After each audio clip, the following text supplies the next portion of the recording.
şekilde dökeceğim.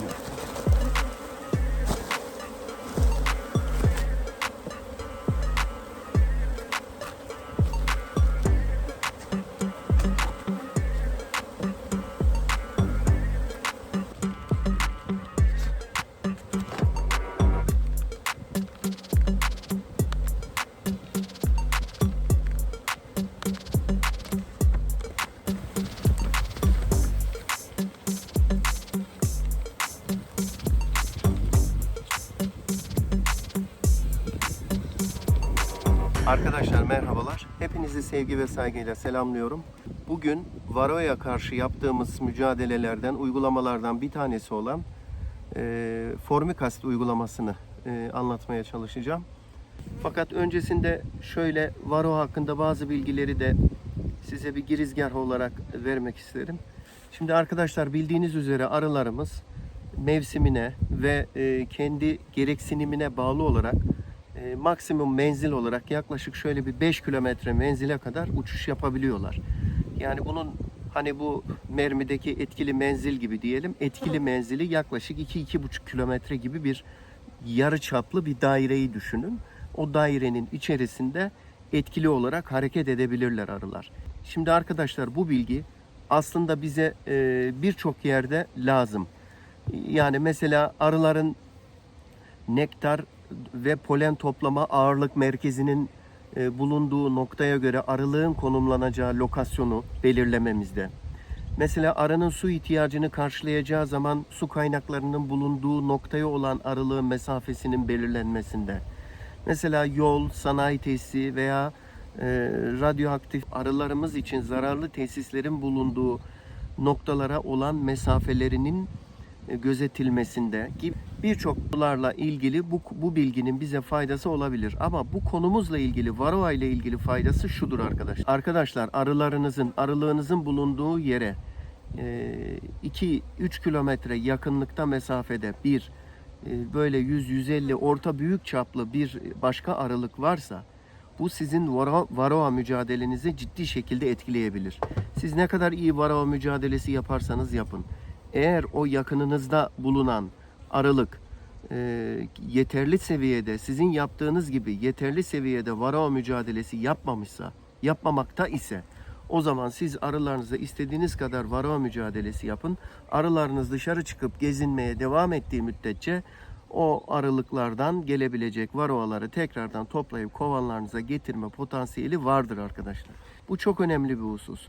Yani ya yakınınızda bulunan arıcılarla aynı anda eş zamanlı varroa mücadelenizi aynı şiddetle yapmanız gerekiyor. Kalabalık arılıkların iç içe bulunduğu bölgelerde arılığınızı nispeten kurmamaya gayret gösterin arkadaşlar. Çünkü varroa mücadelesi o kadar önemli bir konu ki yani bunun için ettiğiniz masraf bir yana, verdiğiniz emek bir yana o arıların tam sizin emin olduğunuz bir anda artık benim arılığımda varroa kalmadı.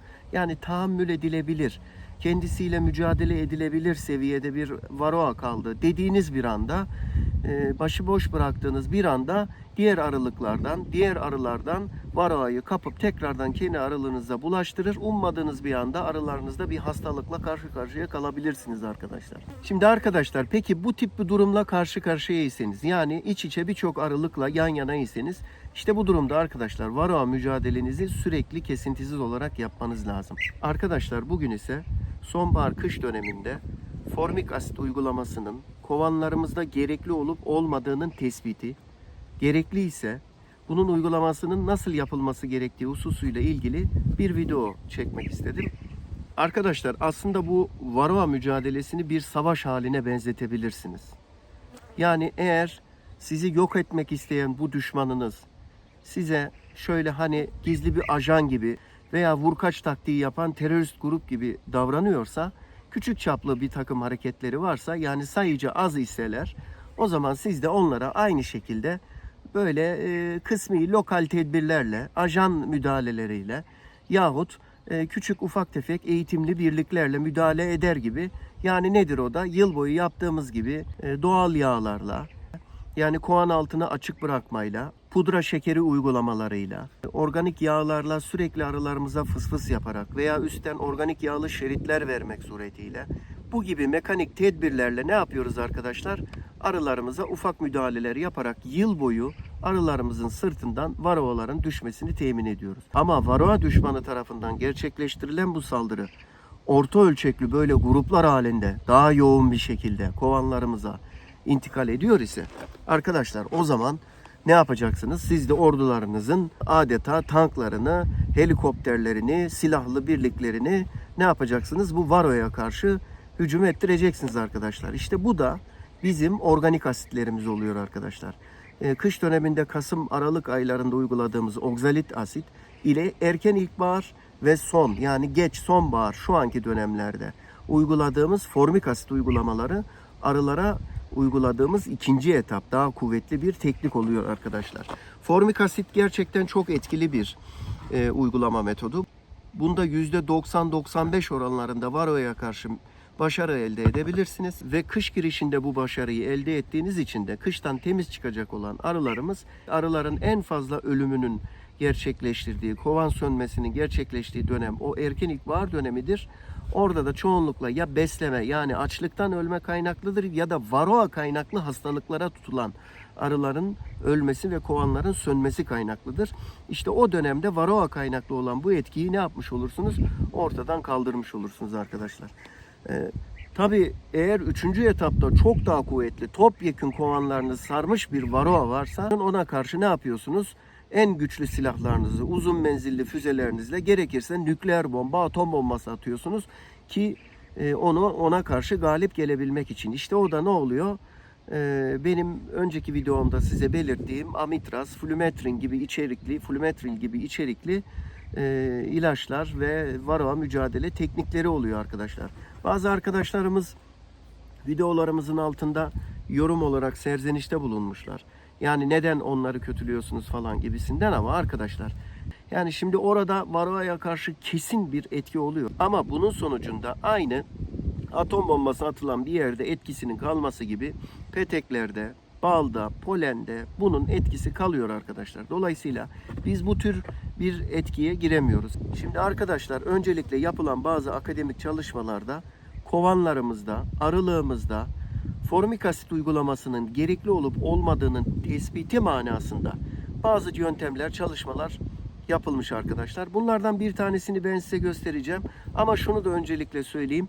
Aslında bana göre bunlara da hiç gerek yok. Onun da sebebini açıklayacağım size arkadaşlar.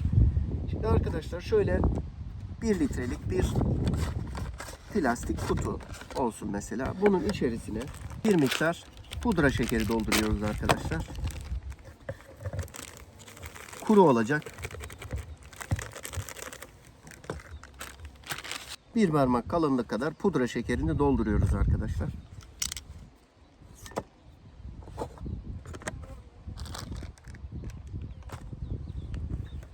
Şimdi arkadaşlar bu bir parmak kadar pudra şekeri doldurduğumuz kabımıza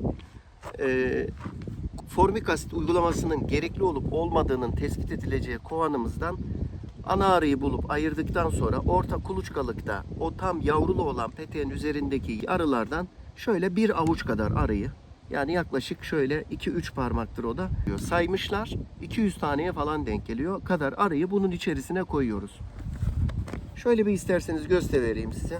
Şöyle arkadaşlar şu kovanımızı açalım mesela. Kovanımızda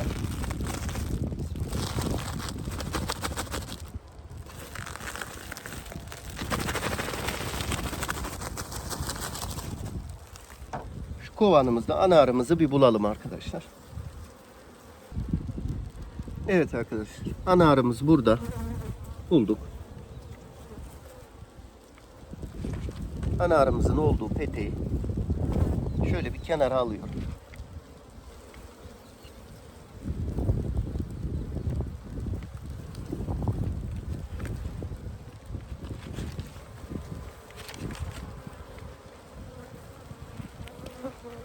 Evet hemen şu diğer taraftaki kuluçkalıktan yavrulu olan bir tane petek alıyorum. Şu peteğimizi alayım mesela. Çünkü o yavrulu peteğimizin üzerinde bakıcılı arılar var. Evet arkadaşlar. Şimdi bu arılardan şöyle bir miktar alacağım arkadaşlar.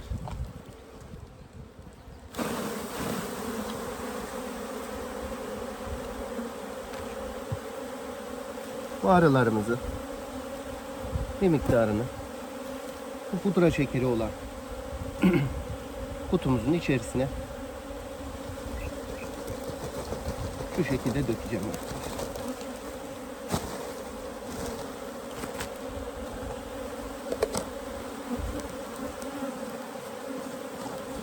Şimdi bakın arkadaşlar. Bu peteğimizi tekrar yerine koyuyorum. Ve bunları yanaştırıyorum. Şimdilik bunu kapatacağım arkadaşlar.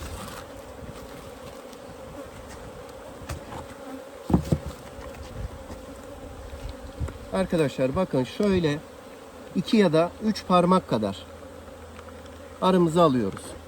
Çok hızlıca değil. Hızlı sallarsanız ölür arkadaşlar arılar. Şöyle çok hafif şekilde bunları sallıyoruz. Buradaki amacımız arkadaşlar amacımız şu. Pudra şekerinin tozuyla varroanın trakelerinin tıkanarak nefessiz kalıp bayılması, çok hafif. Yavaş sallıyoruz arkadaşlar. Ve böylelikle arının sırtından dökülmesi arkadaşlar.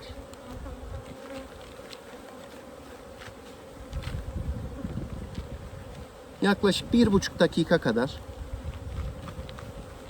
yeterli arkadaşlar. Arıların sırtındaki, boğumlarındaki varroaların arıların sırtından dökülmesini sağlıyoruz arkadaşlar. Bunu alkolle de yapanlar var. Alkolde de varroa kesin olarak ölüyor ve arının sırtından düşüyor.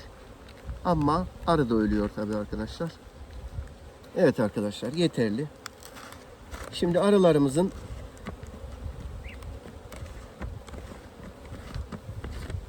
uçup gitmesine izin verebiliriz. Biraz da şöyle dursunlar. Bu hengamede biraz daha dökülsün. Uçanlar kendileri uçup gitsin.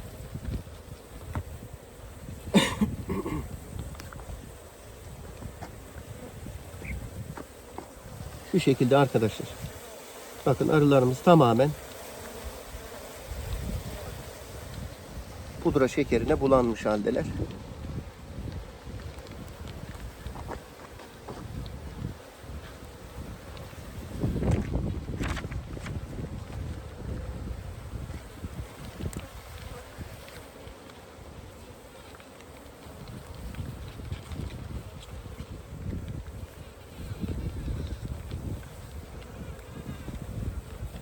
Çıkanlar tekrardan yuvalarına gidecek ve diğer arılar onları temizleyecektir. Merak etmeyin.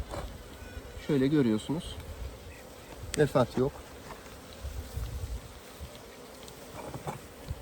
Arkadaşlar şimdi şu şekilde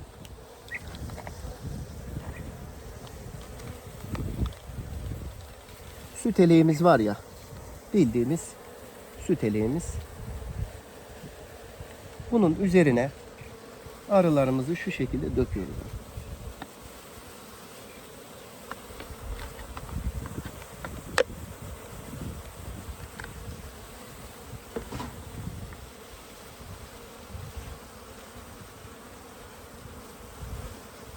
Ve bunu eliyoruz arkadaşlar.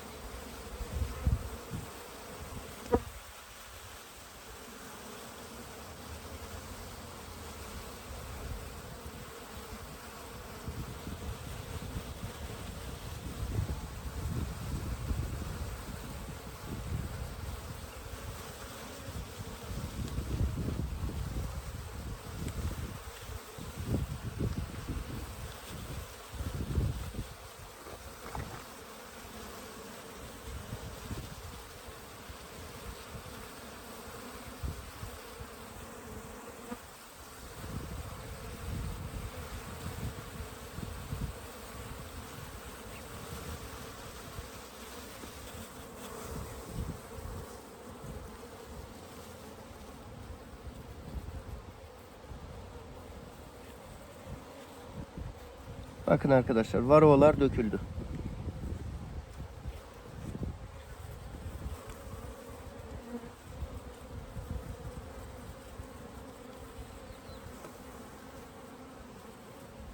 Şimdi göstereceğim ben size varoaları. Önce şu arılarımızı sağ selamet bir yuvalarına gönderelim.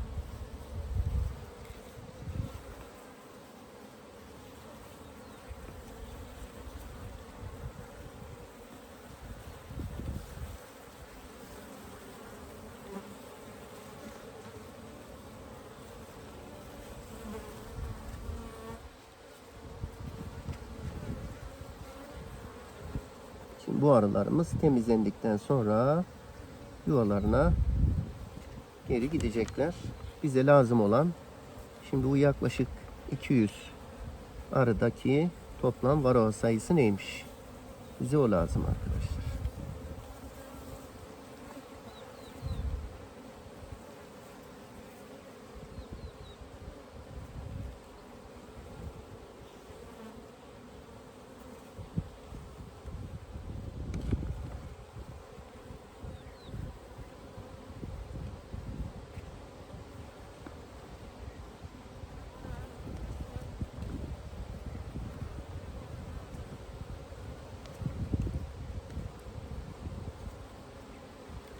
Evet arkadaşlar. Bakın şimdi size göstereceğim. Şu şekilde elemeyi tamamlayayım. Bakın. 1, 2, 3. Şöyle yakın plandan çekeceğim. Görünüyor mu?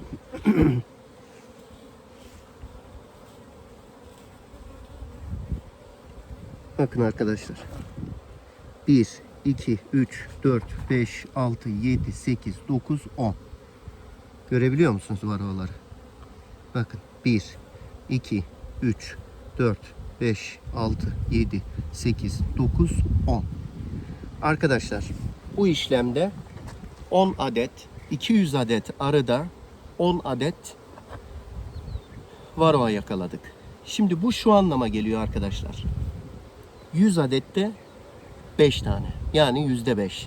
Şimdi arkadaşlar yapılan akademik çalışmalarda bu erken ilkbahar döneminde, yani Mart-Nisan dönemlerinde ve son dönemine doğru, sonbaharın son dönemlerine doğru, işte oralarda yaklaşık %2 ila 3 civarında varoa eğer varsa, kovanınızda yaptığınız tespitte varsa, işte buna organik asitlerden formik asit uygulamanız lazım arkadaşlar. Yani burada belli bir limitin üzerinde. Fakat şimdi asıl uygulamayı ikinci kademe seviyesine çıkarıp formik asit yapmanız gerekiyor.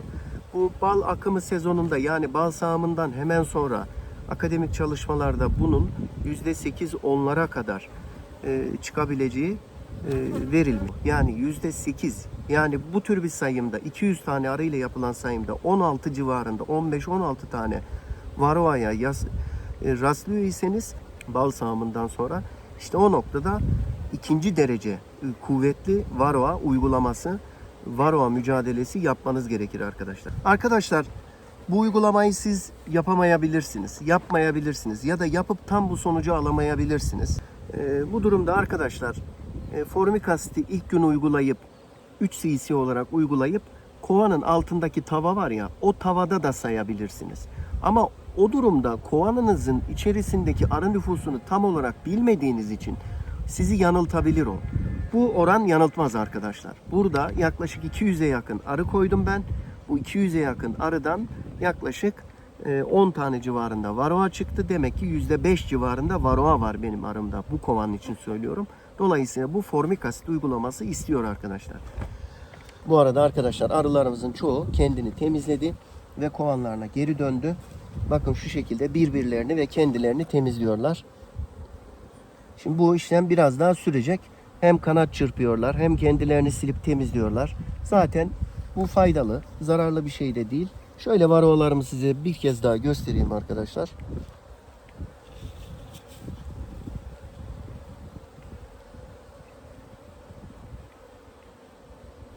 Bakın hareket ediyor, görüyor musunuz? Bak. Bak. Hareket edişini görüyor musunuz?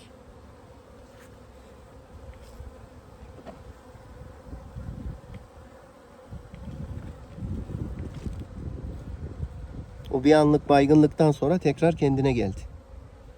Yani şu an normalde kovanın içinde olsa tekrar arının sırtına çıkacak. Yani varroa miktar tespitini yapacağınız şu testi illa mutlak yapmak zorunda değilsiniz. Yani aranızda varroa olsa da olmasa da bence formik asiti yapmak lazım. Neden?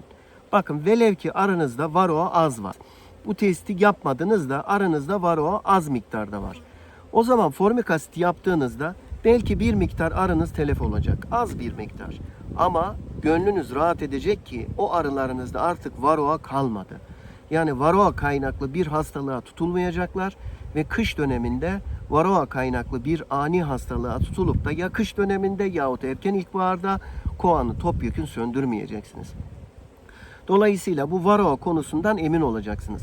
Ama velev ki kovanınızda çok şiddetli miktarda varroa varsa ve siz bu testi yapmadıysanız, yani yapsanız zaten çok çıkacak, yapmadıysanız zaten formik asiti yaptığınızda varroanın neredeyse %95-98 oranında etkili olarak varroayı dökecektir. Arılarınızda da belki bir miktar telef olacaktır ama yine varroadan kurtulmuş olacaksınız. O yüzden bence bu akademik testle uğraşmanıza da gerek yok. Evet arkadaşlar, şimdi gelelim uygulamaya. Arkadaşlar, formik asitimiz aslında doğada bu kırmızı karıncalar denen karıncaların ağızlarındaki bir enzimde salgı halinde bulunuyor. Aynı zamanda da ısırgan otu dediğimiz o otun özellikle o ilk çıktığı, taze çıktığı dönemlerde en üst doruk noktasında olarak onda da bulunuyor. Fakat bunu ticari manada çok yoğun şekilde üretip kullanıma sunulduğu zaman piyasaya vermek mümkün olmadığı için piyasada gördüğünüz bu tip formik asitlerin hemen tamamı sentetiktir. Fakat burada bir ayrım var arkadaşlar. Yani bunun her şeyin hilesi olduğu gibi bunda da hileler var. Şimdi bunu sentetik olarak üretenlerin bazılarının içerisinde tespit edilmiş maalesef ağır metaller var. Bu yüzden siz bunu alırken mutlaka internetten olsun veya bulunduğunuz şehirde olsun güvendiğiniz sağlam, kaliteli arıcı marketlerden almanız lazım. Çünkü onlar zaten yanlış yapmazlar. Yanlış yaparlarsa bu işin kendilerine geri döneceğini iyi bilirler arkadaşlar. Bu yüzden onlar içeriğini tam olarak bildikleri malzemeleri satarlar.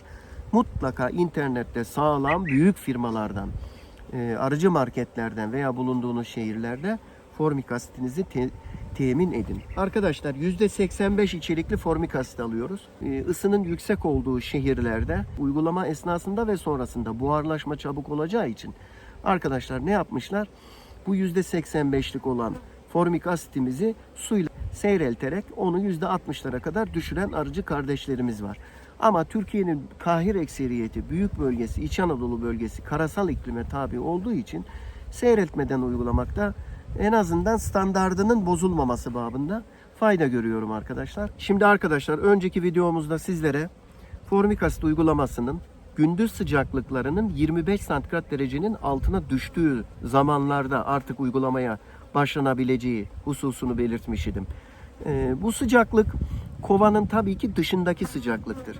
Kovanın dışındaki sıcaklık ne olursa olsun arılarımız kuluçkalıkta, özellikle o orta kuluçkalıkta iç sıcaklığı daima 34,5 santigrat derecede tutarak yavruların üşümesini engellerler.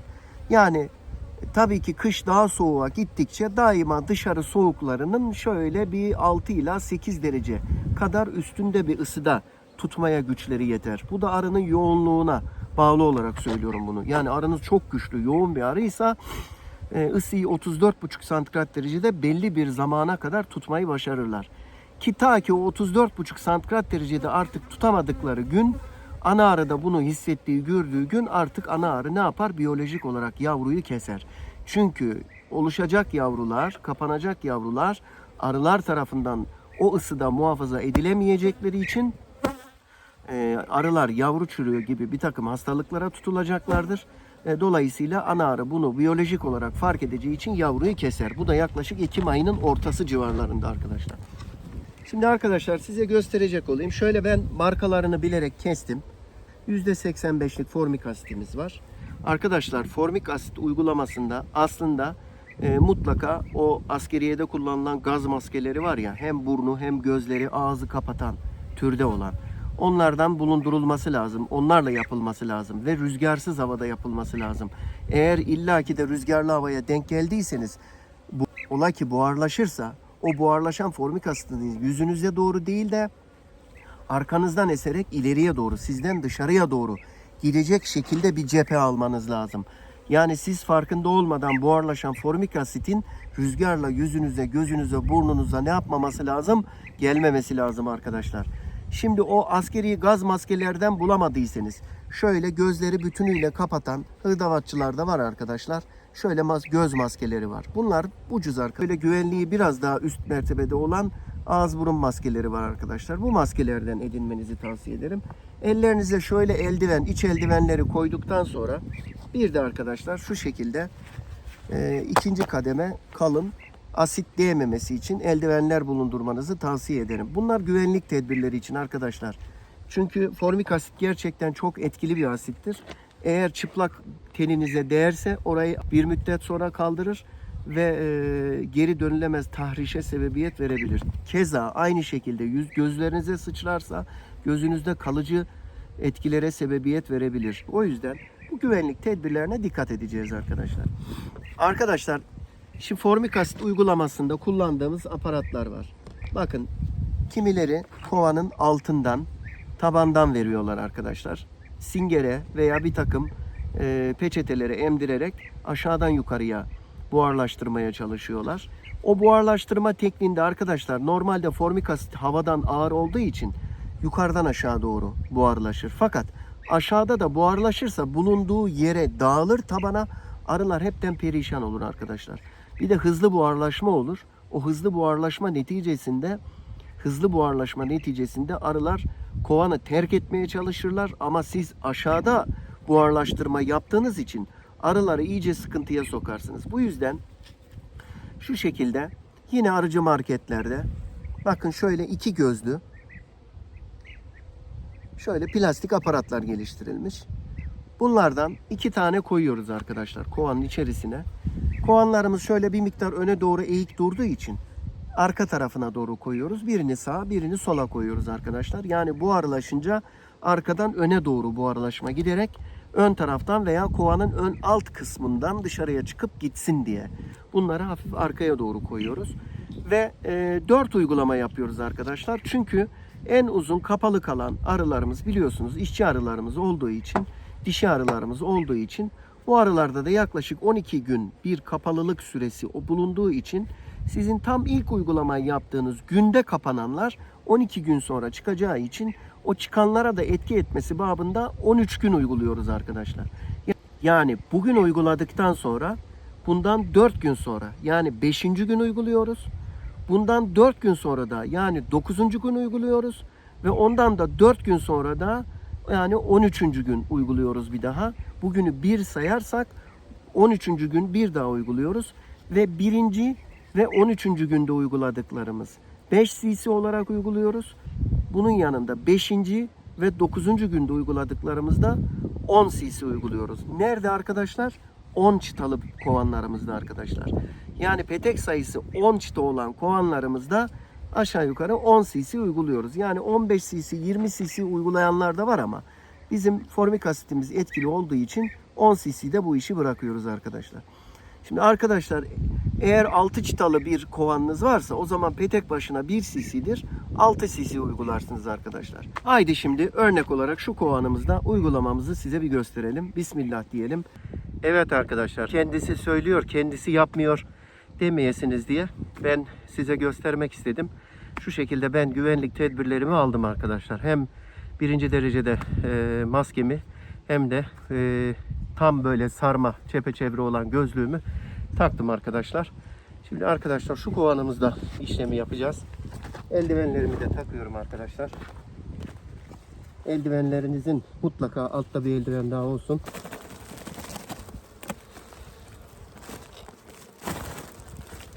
Şimdi şu kovanımıza bakın az önce göstermiştim size. Şu şekilde plastik kutularımızda. Bu arada peteklerimizi biraz sıkıştırıvereyim. Evet. Şu kısımdan arkadaşlar bir tanesini şuradan şöyle Diğerini de şu şekilde şuradan yerleştiriyorum arkadaşlar. Soğanımızı. Arkadaşlar şunu deneyeceğim. Bismillahirrahmanirrahim. Yaklaşmıyoruz açarken arkadaşlar. Şu şekilde uzakta tutaraktan sakince açıyoruz. 10, 20, 30, 40, 50 mililitre cc bölümleri var. Evet, 20 cc, yaklaşık 5 cc'sini bu kovana koyacağım. 2,5 buraya koyacağım arkadaşlar.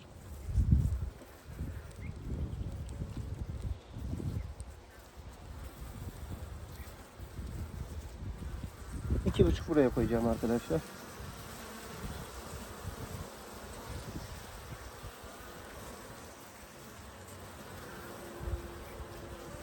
Bakın, arada hareket başladı arkadaşlar. Bu formik asitimizin evet etkili olduğunu gösteriyor. Evet arkadaşlar.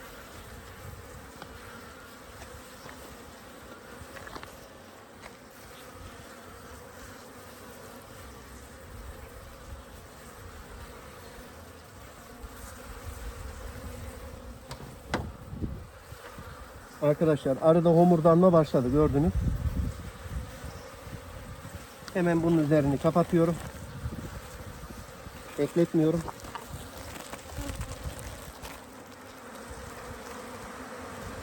Bakın, sesi duyuyor musunuz? Arada ciddi homurdanma başladı. Bu formik asitimizin hakiki gerçek formik asit olduğunu gösteriyor arkadaşlar. Hemen kapağımızı kapatıyoruz.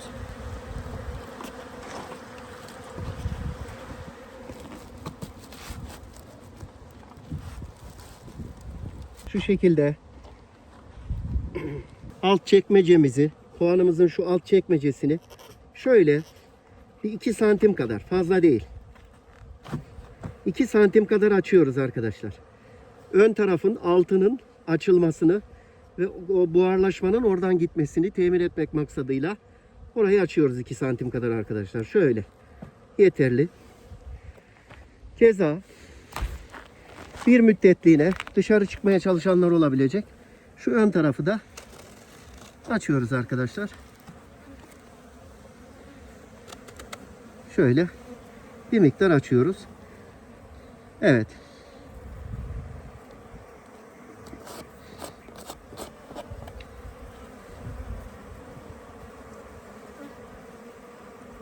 Güvenlik tedbirlerine, eldiven, maske ve gözlük tedbirlerine dikkat etmenizi tavsiye ederim. Formik asit uygulaması gerçekten etkili bir uygulama. Yani biz amitraz ve flümetrik içerikli ürünleri kullanmadığımız için bize ancak organik asitler kalıyor arkadaşlar. Bunların da başında formik asit geliyor. İkincisi de oksalik asittir ki o da Kasım-Aralık aylarında onunla ilgili videomuzu yayınlamıştım size. O da iki tip uygulanıyor. Bir tanesi banyo ettirmek şeklinde. İkincisi ise duman şeklinde. Dumanı henüz göstermedik. Banyo ettirmeyi göstermiştik. Dumanı da vakti geldiğinde inşallah size gösteririz arkadaşlar. Arkadaşlar hepinizi sevgi ve saygıyla selamlıyorum. Allah'a emanet olunuz.